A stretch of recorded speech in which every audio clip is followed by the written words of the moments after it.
हाँ, ये है दो नदियों का संगम। ये जो सामने से नदी आती है ये है रामगंगा, जो कि गढ़वाल से होते हुए आती है, चौखुटिया होते हुए।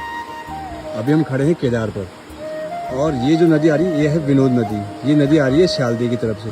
तो इनका संगम हो रहा है केदार पर, बृहद केदार पर, और बड़ी खूबसूरत सी जगह है। आप इसकी तरफ नजर आ रही है, चारों तरफ हरियाली है बहुत। ये नदी यहाँ पर थोड़ी और विकराल हो जाती है, आजकल तो बारिश बहुत ज़बरदस्त आई हुई है, तो दो नदियों के संगम के बाद ये नदी बहुत विकराल हो जाती है।